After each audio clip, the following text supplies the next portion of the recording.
వారి పుస్తకాలను ఇప్పుడు మీరు ఆన్లైన్లో కూడా ఆర్డర్ చేయొచ్చు. You can just log on to www.sonlinebooks.com.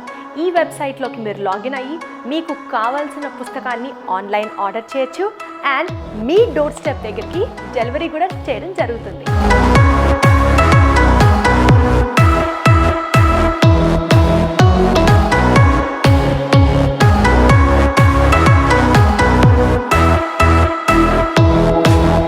విద్యా హక్కు చట్టం మీద 2009 మీద గత టెట్లో కానీ టెట్కామ్ టీఆర్టీలో వచ్చినటువంటి ప్రీవియస్ ప్రశ్నలు ఎలా అడిగాడు, వాటికి ఆప్షన్స్ని ఎలా పొందుపరిచాడు అనేది మనం ఇప్పుడు డిస్కస్ చేద్దాం. ఇక్కడ ఏపీ టెట్ 2018లో జరిగినటువంటి ఒక ప్రశ్న చూడండి. ఒక ప్రాథమిక పాఠశాలలో 151 మంది పిల్లలు ఉన్నారు. ఎంతమంది ఉన్నారు? 151 మంది పిల్లలు ఉన్నారు. విద్యా హక్కు చట్టం 2009 ప్రకారం ఆ పాఠశాలలో ఉండవలసిన ఉపాధ్యాయుల సంఖ్య అన్నాడు. ఎంతమంది ఉపాధ్యాయులు ఉండాలి అన్నాడు. అంటే పిల్లల సంఖ్య ఎంత ఉంది? 151 మంది ఉన్నారు. 151 మంది అనగానే మనకేం కావాలి?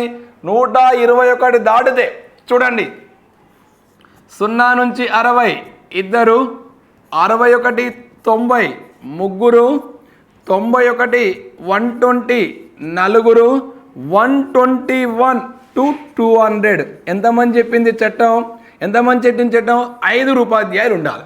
మీరు ఒక 5 ఉపాధ్యాయులు, మరి దీంట్లో ఉన్నటువంటి 5 ఉపాధ్యాయుల ఆప్షన్లు ఉన్నాయి చూడండి. 5 ఉపాధ్యాయులు ఉండాలి అంటే దీనికి 5 ఉంది, దీనికి 5 ఉంది. ఈ 2 రాంగ్ ఆన్సర్లు. వీటి గురించి మనం ఆలోచించవలసిన పనే లేదు. కానీ ఈ విద్యా హక్కు చట్టంలో ఆ షెడ్యూల్లో మనకి ఏం చెప్పిండు? పిల్లల సంఖ్య 150 దాటితే పర్మనెంట్గా ఒక హెచ్ఎం ఉండాలి అని పేర్కొన్నాడు. అంటే ఇప్పుడు 151 మంది పిల్లలంటే ఏముండాలి? 5 ఉపాధ్యాయులు ఉండాలి ప్లస్ ఒక ప్రధానోపాధ్యాయుడు ఉండాలి. ఆన్సర్ ఏంటిది? 4. మిమ్మల్ని కన్ఫ్యూజ్ చేస్తానికి 5 2 ఇచ్చాడు. 5 తర్వాత ప్లస్ ఏమన్నాడు? ఒక సైన్స్ టీచరు, ఒక భాషా ఉపాధ్యాయుడు అన్నాడు. అంటే మనం ప్రైమరీ టీచర్లో సైన్స్ టీచర్ ఉండడు కదా. మన ఎలిమెంటరీ స్థాయిలు చెప్పుకున్నాం సైన్స్ టీచర్, కానీ ప్రైమరీ స్కూల్లో చట్టం చెప్పలేగా. కాబట్టి దీని ఆన్సర్ 5 ప్రాథమిక ఉపాధ్యాయులు, ఒక హెడ్ మాస్టర్ ఉండాలి. ఈ క్వశ్చన్కు ఆన్సర్ డి. ఇది మనకు షెడ్యూల్లో స్పష్టంగా ఉంది. ఇది కఠినమైన ప్రశ్న కాదు, వెరీ సులభమైన ప్రశ్న నేరుగా అడగడం జరిగింది. అదేవిధంగా చూడండి ఇంకో ప్రశ్న. ఈ యొక్క ఏపీ టెట్ అది 2018లో అడిగినటువంటి ప్రశ్న చూడండి. ఆర్టీఈ చట్టం 2009 ప్రకారం ఒక ప్రాథమిక పాఠశాలలో విద్యార్థుల సంఖ్య 125. కావలసిన ఉపాధ్యాయుల సంఖ్య వెరీ ఈజీ. 121 నుంచి 200 అయితే ఎంతమంది? 5 ఉపాధ్యాయులు ఉండాలి. నేరుగా ప్రశ్న అడిగాడు. మనం ఎంతమంది చెప్పుకున్నాం? 60 మంది. 0 నుంచి 60 మంది ఎంతమంది? 2 ఉపాధ్యాయులు. 61 నుంచి 90 మంది ఎంతమంది? 3 ఉపాధ్యాయులు. 91 నుంచి 120 విద్యార్థులు ఎందరు? 4. 121 to 200 ఉంటే 5. మనకు అడిగిన సంఖ్య ఏంది? ఇక్కడ అడిగిన సంఖ్య 125 అడిగాడు. ఎంత అడిగిండు? 125. మరి 125కి ఎంతమంది టీచర్లు ఉండాలి? 5. నేరుగా జ్ఞానం ప్రశ్న. నేరుగా మన షెడ్యూల్లో ఉన్నటువంటి ఈ 1 నుంచి 5th క్లాస్ ఉన్నటువంటి పిల్లల సంఖ్య, ఉపాధ్యాయ విద్యార్థి నిష్పత్తిని పరిశీలించిన మన వీడియో చూసినా ఈజీగా నేరుగా పెట్టేటువంటి ప్రశ్న నేరుగా అడిగాడు. ఈ క్వశ్చన్ యొక్క ఆన్సర్ని మనం చూస్తున్నాం. అదేవిధంగా మరో క్వశ్చన్ చూద్దాం. ఇక్కడ చూడండి, ఒక ప్రాథమిక పాఠశాలలో 242 మంది విద్యార్థులు ఉన్నారు. విద్యా హక్కు చట్టం 2009 ప్రకారం ఆ యొక్క పాఠశాలలో ఉండవలసిన ఉపాధ్యాయుల సంఖ్య, విద్యార్థుల సంఖ్య ఎంత ఇచ్చాడు? 242. ఒక్కసారి మన చట్టాన్ని మీరు గుర్తెచ్చుకోండి. పిల్లల సంఖ్య 200 దాటితే ఎంతమంది ఉండాలి? ప్రైమరీ స్కూళ్ళల్లో 1:40 నిష్పత్తులు. 1:40 నిష్పత్తులు అంటే 40 మందికి 40 మందికి ఒక ఉపాధ్యాయుడు ఉండాలి. అంటే 40 మందికి ఒక ఉపాధ్యాయుడు ఉండాలి అన్నప్పుడు ఇచ్చిన సంఖ్య ఎంత? 242. 240 అంటే 240కి ఎంతమంది? 6. మరి ఇద్దరు ఉన్నారు కదా ఇక్కడ. అంటే ఇద్దరుండి కాబట్టి ఎంతమంది 240 వేసుకుంటే మనం 40 మందికి ఒక టీచర్ని లెక్కేసుకుంటే 6 నెలల 240 అంటే 6 టీచర్లు ఉండాలి ప్లస్ కానీ పిల్లల సంఖ్య ఎంత ఉంది ఇక్కడ 2 ఉంది అంటే 7 ఉపాధ్యాయులు ఉండాలి. మరి 242 కాబట్టి తప్పనిసరిగా ఏముండాలి పర్మనెంట్ హెడ్ మాస్టర్ ఉండాలి. ఎందుకు ఉండాలి 150 దాటి హెడ్ మాస్టర్ వస్తాడు కదా. కాబట్టి దీనికి ఆన్సర్ ఏంటిది 7 ఉపాధ్యాయులు 7 ఉపాధ్యాయులు ఒక ప్రధానోపాధ్యాయుడు కరెక్ట్ ఆన్సర్. ఎందుకంటే 242 అడిగాడు కాబట్టి 200 దాటితే నేను మరీ చెప్పాను 40తో భాగించుకోండి. 40తో భాగించుకున్నప్పుడు ఈ 242ని మనం 40తో భాగించుకున్నప్పుడు 6 వస్తుంది. కానీ ఇక్కడ 6 నెలల 240 ఇక్కడ 2 మిగులుతుంది. ఈ 2 ఉండరు కాబట్టి ప్లస్ ఒక టీచర్ని యాడ్ చేసుకోవాలి. అంటే మొత్తం 7 ఉపాధ్యాయులు ఒక ప్రధానోపాధ్యాయులు ఆ పాఠశాలలో అవసరం అని చెప్పి ఈ ప్రశ్నకు మనం ఆన్సర్ చేయాలి. మిగిలిన చూస్తే ఇది ఆప్షనే కాదు, ఎందుకంటే దీంట్లో హెడ్ మాస్టర్ లేడు. ఇక మిగిలిన 6 5 7 అన్నాడు. 5 6 కాదు, మనం ఇక్కడ కన్ఫ్యూజ్ అవుతాం. 6 పెట్టే ఛాన్స్ చేస్తాం 240 ఉంటే కాదు, 240 ఉంటే 6 కానీ 242 ఉంది కాబట్టి 7 ఉపాధ్యాయులు ఉండాలి, ఒక హెడ్ మాస్టర్ ఉండాలి. ఈ ప్రశ్నకు దాన్ని మనం ఈ విధంగా ఆన్సర్ చేయగలగాలి. ఇక నెక్స్ట్ క్వశ్చన్ చూద్దాం. RTE 2009 విద్యా హక్కు చట్టం 2009 ప్రకారం ఒక ప్రాథమిక పాఠశాలలో విద్యార్థుల సంఖ్య 98 మెంబర్స్ ఆ స్కూల్లో ఉన్నారు. ఆ యొక్క స్కూల్లో ఉన్నారు. ఆ పాఠశాలకు ఉండవలసిన ఉపాధ్యాయుల సంఖ్య ఎంత అన్నాడు 98. ఒక్కసారి మన టేబుల్ను తీసుకోండి. 2 టీచర్లు ఉండాలంటే 60 మంది లోపు పిల్లలు ఉండాలి. 3 టీచర్లు ఉండాలంటే 90 లోపు విద్యార్థులు ఉండాలి. మరి 120 లోపు 90 నుంచి 120 లోపు ఉండాలంటే 4 కరెక్ట్ ఆన్సర్. 5 ఉండాలంటే 121 నుంచి 200 మంది పిల్లలు ఉంటేనే 5 ఉపాధ్యాయులు ఉంటారు. అంటే దీని కరెక్ట్ ఆన్సర్ ఏంది 98కు అంటే 91 నుంచి 120 మంది పిల్లలు ఎంతమంది ఉన్నా ఆ యొక్క పాఠశాలలో ఉండవలసిన ఉపాధ్యాయుల సంఖ్య 4. దీనికి ఆన్సర్ 3.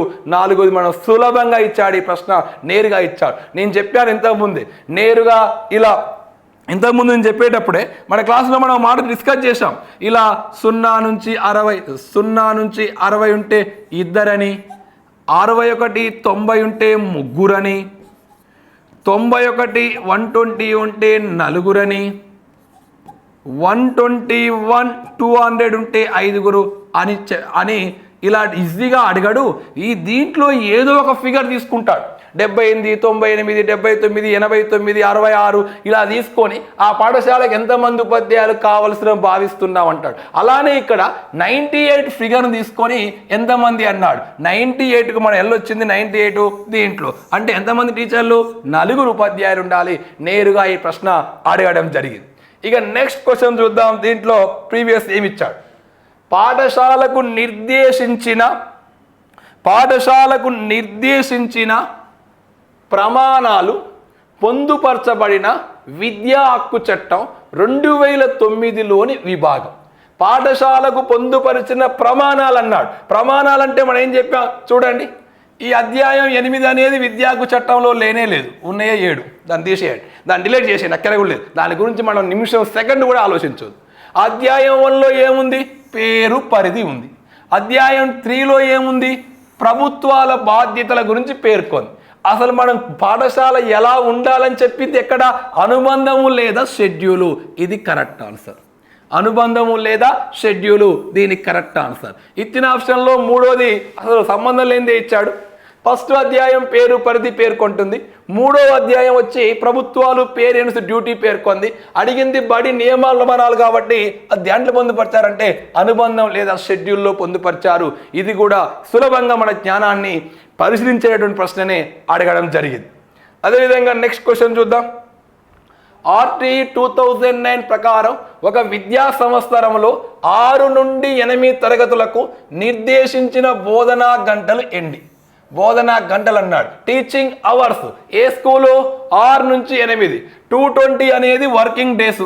ఇది గంటలు కాదు, సంబంధం లేదు. 800 అనేది 1 నుంచి 5 తరగతులకు. అడిగింది ఏంటిది 6 నుండి 8కి. ఇది కరెక్ట్ ఆన్సర్ 1000 గంటలు. ఈ 14-20 అనేది మన దగ్గర లేనే లేదు. దీని గురించి ఆలోచన పని కూడా మనకు లేదు. అంటే 6 నుంచి 8 అన్నాడు కాబట్టి టీచింగ్ అవర్స్ మనం షెడ్యూల్లో పేర్కొన్నాడు 1000 గంటలు. ఒకవేళ 1 నుంచి 5th క్లాస్ అయితే అది 800 గంటలు. కాబట్టి ఇక్కడ అడిగింది 6 నుండి 8th క్లాస్ కాబట్టి ఆన్సర్ ఏంది నేరుగా పెట్టేయచ్చు 1000 టీచింగ్ అవర్స్, వర్కింగ్ డేస్ 220. ఇది ఒక ప్రశ్న అడగడం జరిగింది. నెక్స్ట్ క్వశ్చన్ చూద్దాం. విద్యా హక్కు చట్టం 2009 ప్రకారం 1 నుంచి 5 తరగతులకు విద్యా సంవత్సరములో బోధనా గంటలు. ఇలాగ అడిగిందేమో చూడండి 6 నుంచి 8, ఇక్కడ అడిగిందేమో 1 నుంచి 5 అన్నాడు.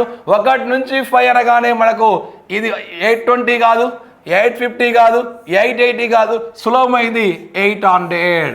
ఒక విద్యా సంవత్సరంలో ఈ యొక్క 1 నుంచి 5th క్లాస్కు కనీస బోధనా గంటలు 500, కనీస బోధనా గంటలు 800, కనీస పని దినాలు 200, కనీస బోధనా గంటలు 800.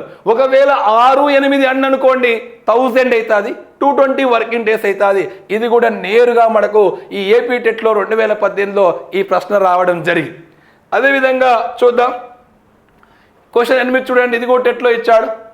విద్యా హక్కు చట్టం 2009 సూచించనిది అంటే పేరుకొననిది, సూచించనిది, పేరుకొననిది. కొంచెం ఇది అనువర్తనాన్ని చెందిన క్వశ్చన్, అవగాహన క్వశ్చన్. విద్యా హక్కు చట్టం 2009 సూచించనిది అంటే చట్టంలో లేనిది అని అర్థం. ఏ పాఠశాల కూడా క్యాంపిటేషన్ ఫీజు వసూలు చేయరాదు. దీని గురించి చెప్పింది కరెక్ట్ ఆన్సర్. అంటే ఇది ఉంది చట్టంలో, ఈ మాట మనకుంది. సాధారణ పాఠశాలలో ప్రవేశానికి ప్రవేశ పరీక్ష నిర్వహించరాదు. విద్యా హక్కు చట్టంలో సెక్షన్ 13 ప్రకారం పిల్లవాని ఎంపిక కోసం ఎలాంటి ప్రవేశ పరీక్ష ఇంటర్వ్యూ అనేది నిర్వహించరాదు. సెక్షన్ 13 ప్రకారం ఇంటర్వ్యూ కానీ ఎలా నిర్వహించరాదు. బడి బయట పిల్లలకు ప్రత్యేక శిక్షణ నిర్వహించాలి. కరెక్ట్. ఎందుకంటే విద్యార్థి వయసుకు తగ్గ తరగతిలో ప్రవేశం కల్పిస్తున్నప్పుడు సెక్షన్ 4 ప్రకారం ఆ వయసుకు కావలసిన సామర్థ్యాలు శిక్షణ ద్వారా అందించాలి. ఇది కూడా చట్టంలో ఉంది. ఇక 4వది ఏమన్నాడు చూడండి. మంచి నాణ్యతా ప్రమాణాలు పాటించే ప్రైవేటు పాఠశాలలకు నిర్దిష్ట అధికారి గుర్తింపు అవసరం లేదు. ఇది రాంగ్ ఆన్సర్ అండి. మంచి ప్రమాణాలు ఉన్నా కూడా ఖచ్చితంగా గుర్తింపు ఉండాలి. విద్యా హక్కు చట్టంలో సెక్షన్ 18 మరియు 19 సెక్షన్లు గుర్తింపు గురించి పేర్కొంటున్నాయి. ఏ బడికైనా ప్రమాణాలు ఉంటేనే గుర్తింపు ఇవ్వాలి. అంటే ఈ 3 చట్టంలో పేర్కొన్నాయి, ఈ 4వది చట్టంలో పేర్కొనలేదు. గుర్తింపు వద్దు అన్నాడు, చట్టం ప్రకారం గుర్తింపు ఉండాలి. అంటే విద్యా హక్కు చట్టం 2009లో సూచించింది ఏంది? 4వది కరెక్ట్ ఆన్సర్. కానిది అన్నాడు. ఎందుకంటే చట్టం ప్రకారం గుర్తింపు ఉండాలి, కానీ గుర్తింపు వద్దు అన్నాడు. మంచి నాణ్యత ప్రమాణాలు పాటించే ప్రైవేటు పాఠశాలకు నిర్దేశిత అధికారి గుర్తింపు అవసరం లేదు అన్నాడు. అవసరం ఉండాలి. కాబట్టి ఇది విద్యా హక్కు చట్టం పేర్కొనలే. ఇది కొద్దిగా మిమ్మల్ని కన్ఫ్యూజ్ చేసే ప్రయత్నం చేశాడు. ఇది అనువర్తనానికి ఇంపార్టెంట్ ఇచ్చాడు. చట్టం మీద మీకు అవగాహన ఉందా లేదా పరిశీలించాడు. ఇక నెక్స్ట్ క్వశ్చన్ చూద్దాం. విద్యా హక్కు చట్టం 2009 ప్రకారం ఎలిమెంటరీ విద్య అందరి తరగతులు, విద్యా హక్కు చట్టంలో సెక్షన్ 2లో స్పష్టంగా పేర్కొన్నాడు. ఎలిమెంటరీ విద్య అనగా 1 నుండి 8 తరగతులు, 1 నుంచి 8 తరగతులు. అంటే విద్యా చట్టంలో ఇది లేదు, నర్సరీ లేదు, తప్పు. ఆన్సర్ కరెక్ట్ అండి. 1 నుంచి 8 తరగతులు ఉంది. 1 నుంచి 5 చట్టం పేర్కొనలే. నర్సరీ నుంచి 8 కూడా చట్టం పేర్కొనలే. ఇచ్చిన ఆప్షన్ నేరుగా ఉంది. విద్యా హక్కు చట్టంలో సెక్షన్ 2లో స్పష్టంగా పేర్కొన్నాడు. ఎలిమెంటరీ విద్య అనగా 1 నుండి 8 తరగతులు. ఈ ప్రశ్నకు నేరుగా ఆన్సర్ చేయొచ్చు మేడం. మన చట్టం నేర్చుకోవడం వల్ల, వినడం వల్ల నేరుగా డైరెక్ట్ ప్రశ్న ఈ 2018లో మనకు అడగడం జరిగింది. ఇక నెక్స్ట్ చూద్దాం. 10వ ప్రశ్న అండి. ఆర్టీఈ చట్టం 2009 మరియు ఆంధ్రప్రదేశ్ ప్రభుత్వ నియమ నిబంధనల ప్రకారం సరికానిది అన్నాడు. అంటే ఇచ్చిన ఈ 4 వాక్యాల్లో తప్పయింది ఏదని అర్థం. సరికాంది అంటే తప్పయింది, రాంగ్గా ఉన్నది ఏది? గుర్తింపు లేని పాఠశాల నిషేధించాలి. ఇది కరెక్టే అండి, చట్టం ప్రకారం కరెక్టే. గుర్తింపు లేని పాఠశాల నడుస్తానికి వీల్లేదు. నడిస్తే 1,00,000 రూపాయల జరిమానా, మళ్ళా నడిస్తే రోజుకు 10,000 జరిమానా విధిస్తాం సెక్షన్ 18 ప్రకారం. గ్రామ సర్పంచ్ బడి అభివృద్ధి ప్రణాళికను తయారు చేస్తారు. తప్పండి. బడి అభివృద్ధి ప్రణాళికను తయారు చేసేది RT 2009లో సెక్షన్ 22 ప్రకారం SMC అనేది స్కూల్ డెవలప్మెంట్ ప్లానింగ్ తయారు చేస్తుంది. విద్యా హక్కు చట్టంలో సెక్షన్ 22 ప్రకారం స్కూల్ మేనేజ్మెంట్ కమిటీ అనేది స్కూల్ డెవలప్మెంట్ ప్రణాళికను తయారు చేస్తుంది. ఇది సరికాంది. దీని ఆన్సర్ 2 అవుతుంది. మిగిలిన 3 కూడా చూద్దాం. బడి వయసు పిల్లల ప్రవేశాన్ని నిరాకరించవద్దు. ఏ వయసు ఉంటే ఆ వయసులో చేంజ్ చేయాలి, కరెక్టే. 10 పాఠశాల యాజమాన్య కమిటీ SMCని కలిగి ఉండాలి. సెక్షన్ 21 ప్రకారం SMC ఉండవలసిందే. ఇది కరెక్టే. అంటే దానిలో సరికాంది ఏంటంటే గ్రామ సర్పంచి స్కూల్ డెవలప్మెంట్ ప్లాన్ తయారు చేస్తాడు. Wrong answer. ఎందుకు అంటే స్కూల్ డెవలప్మెంట్ ప్లాన్ని సెక్షన్ 22 ప్రకారం తయారు చేసేది బడి యాజమాన్య సంఘం, స్కూల్ మేనేజ్మెంట్ కమిటీ. ఇది ఓ ప్రశ్న మనకు ఇవ్వడం జరిగింది. ఇక నెక్స్ట్ చూద్దాం. విద్యా హక్కు చట్టం 2009 ప్రకారం 6 నుండి 8 తరగతులకు 6 to 8 ఒక విద్యా సంవత్సరంలో నిర్దేశించిన కనీస బోధనా గంటలు 6 నుంచి 8 అన్నాడు. నేరుగా ఆన్సర్ షెడ్యూల్లో పేర్కొన్నాడు 1000. 800 అయితే 1 నుంచి 5వ తరగతికి 800 గంటలు. ఈ 1200 చట్టంలో ఎక్కడా లేదు. దీని గురించి ఎక్కర్లేదు మనకు. ఈ 2 చట్టంలో ఉన్నాయి. 800 అయితే 1 నుంచి 5th క్లాస్కు, 1000 అయితే 6 నుండి 8 తరగతులకు. అడిగిన ప్రశ్న ఏంది? 6 to 8 అయితే ఆన్సర్ ఏమవుతుంది? 1000 అవుతుంది. ఆన్సర్ 1000 అవుతుంది. నెక్స్ట్ క్వశ్చన్ చూద్దాం. RT 2009 ఆంధ్రప్రదేశ్ రాష్ట్ర ప్రభుత్వ నియమావళి ప్రకారం ప్రాథమికోన్నత పాఠశాల ఆవాస ప్రాంతానికి ఈ పరిధిలో ఉండాలి.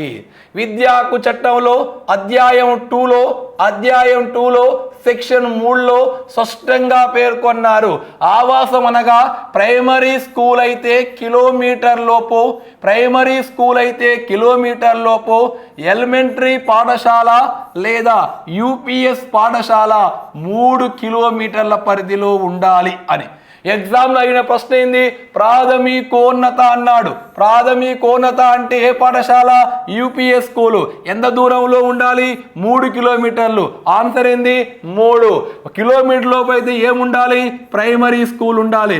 2 అనేది ఎక్కడా లేదు, దాన్ని ఆలోచించొద్దు. 5 అనేది ఎక్కడ చట్టంలో లేదు, దేని గురించి ఆలోచన అనవసరం. 2 ఆలోచించాలి. 1 కిలోమీటరు, 2 3 కిలోమీటరు. కిలోమీటర్ అంటే ప్రైమరీ స్కూలు, 3 కిలోమీటర్లు అంటే UPS స్కూలు. విద్యా హక్కు చట్టంలో సెక్షన్ 3లో స్పష్టంగా పేర్కొన్నారు. అడిగింది ఏంది? ప్రాథమికోన్నత అంటే ఏంది? Upper primary school. ఎంత దూరంలో ఉండాలి ఆవాసానికి? 3 కిలోమీటర్లు. జ్ఞాన ప్రశ్న. నేరుగా ఈ ప్రశ్న అడగడం జరిగింది. ఇక నెక్స్ట్ చూద్దాం. సెకండరీ విద్య అనగా ఈ తరగతులకు సంబంధించింది.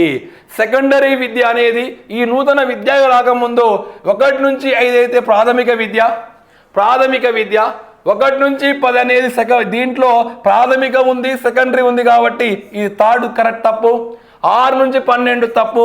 పాఠశాల స్థాయిలో సెకండరీ విద్య అనగా 6 నుంచి 10 తరగతులు. 6 నుంచి 10 తరగతులు. అయితే ఇక్కడ 2 క్లారిటీ ఇస్తాను, మీరు చూడండి. ఈ ప్రశ్న సాధారణంగా సెకండరీ విద్యా కమిషన్ ప్రకారం అయితే సెకండరీ విద్య అంటే 6 నుంచి 12 తరగతులు. 1952 సెకండరీ విద్యా కమిషన్ లక్ష్మణస్వామి మొదలైన కమిషన్ ప్రకారం సెకండరీ విద్య అంటే 6 నుంచి 12. కానీ మన రాష్ట్రంలో సాధారణంగా సెకండరీ విద్య అని దేని పిలుస్తామంటే 6 నుంచి 10 తరగతులను పిలుస్తాం. అదే ఇప్పుడు వచ్చినటువంటి 2020 జాతీయ విద్యాలయం ప్రకారం సెకండరీ విద్య అంటేనేమో 9 నుంచి 12 తరగతులు. 9 నుంచి 12 తరగతులు. ఇది ఇంతకుముందే 2018లో వచ్చింది కాబట్టి మన రాష్ట్రాన్ని ప్రామాణికంగా తీసుకుంటే 6 to 10ని సెకండరీ విద్య అంటాం, 1 నుంచి 5ని ప్రాథమిక విద్య అంటాం, 1 నుంచి 5ని ప్రైమరీ స్కూల్ అంటాం, 6 నుంచి 10ని సెకండరీ విద్యగా మనం పిలుస్తూ ఉంటాం. ఇది కూడా ప్రశ్న రావడం జరిగింది. నెక్స్ట్ చూద్దాం. ఉచిత నిర్బంధ విద్యా హక్కు చట్టం ఈ రాష్ట్రానికి మినహాయింపు కలదు. విద్యా హక్కు చట్టంలో ఫస్ట్ అధ్యాయంలో ఫస్ట్ సెక్షన్లోనే పేర్కొన్నాడండి. ఏమని పేర్కొన్నాడు? ఈ చట్టం 2010 ఏప్రిల్ 1 నుండి జమ్మూ కాశ్మీర్ మినహాయించి దేశమంతటా అమల్లోకి వచ్చింది. జమ్మూ కాశ్మీర్కి ఇది వర్తించదు. దీని ఆన్సర్ జమ్మూ కాశ్మీర్. ఎందుకు? కాన్స్టిట్యూషన్లో ఆర్టికల్ 370 ఉంది. 370 ప్రకారం పార్లమెంట్ చేసే ఏ చట్టం కూడా జమ్మూ కాశ్మీర్కు వర్తించదు. కానీ 2019లో 370 రద్దు కాబడింది కాబట్టి ఇప్పుడైతే ఈ చట్టం జమ్మూ కాశ్మీర్ కూడా వర్తిస్తుంది. కానీ ఎగ్జామ్లో 2018లో అడిగిండు కాబట్టి చట్టం వర్తించని రాష్ట్రం ఏంది? జమ్మూ కాశ్మీర్. మిగిలిన అన్ని రాష్ట్రాలకి చట్టం వర్తిస్తుంది. నేరుగా ఫస్ట్ అధ్యాయంలోనే ఫస్ట్ సెక్షన్ నుంచే ప్రశ్న మనకు రావడం జరిగింది. నెక్స్ట్ చూద్దాం.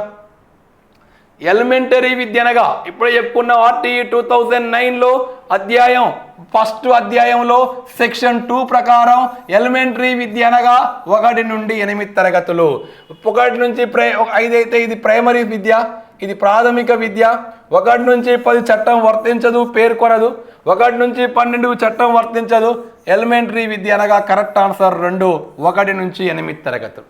1 నుంచి 8 చట్టంలో స్పష్టంగా పేర్కొన్నాడు. ప్రాథమిక ఎలిమెంటరీ విద్య అనగా 1 నుంచి 8 తరగతులు అని విద్యా హక్కు చట్టంలో అధ్యాయం 1 సెక్షన్ 2 పేర్కొంటుంది.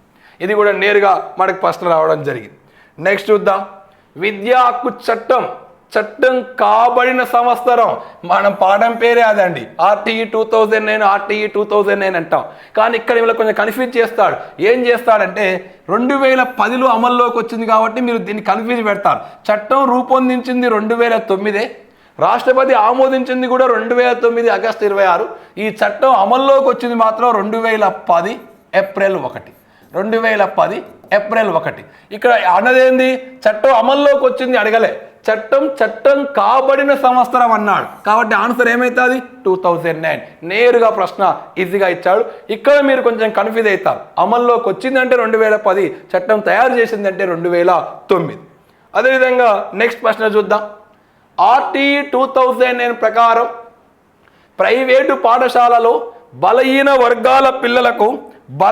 వర్గాల పిల్లలకు నిర్దేశించిన 20% సీట్లు కేటాయింపుల నందు అనాథలు, HIV బాధిత తల్లిదండ్రుల పిల్లలకు, ప్రత్యేక అవసరాలు గల పిల్లలకు కేటాయించిన సీట్లు. నేను స్పష్టంగా చెప్పాను.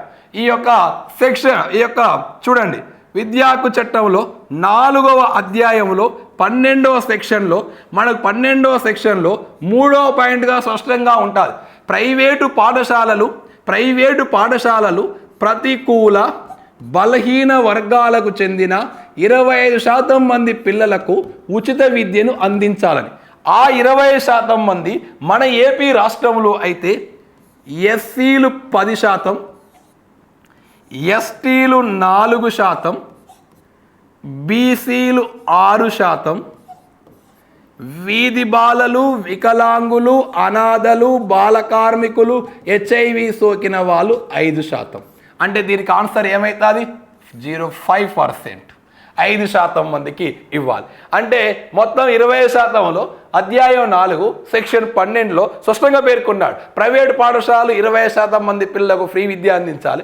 ఆ 25లో ఎస్సీలు 10, ఎస్టీలు 4, బీసీలు 6, వీధి బాలలు, వికలాంగులు, అనాథలు, HIV సోకిన వాళ్ళు. అడిగిన ప్రశ్న ఏంది? HIV సోకిన వాళ్ళు ఈ ప్రత్యేక అవసరాలు అన్నాడు. వీళ్ళకి ఎంత? 5% ఇవ్వాలి.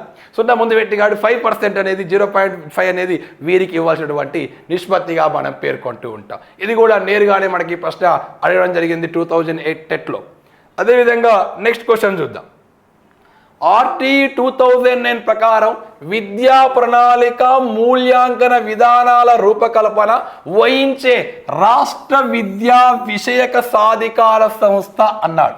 జాతీయ అంటే NCERT అండి. జాతీయ స్థాయిలో మనం చూసాం సెక్షన్ 29 ప్రకారం NCERT. రాష్ట్రం అనే పదం అనగానే మనకు గుర్తు రావాల్సింది ఎమ్మటే SCERT. దీంట్లో ఏడుంది?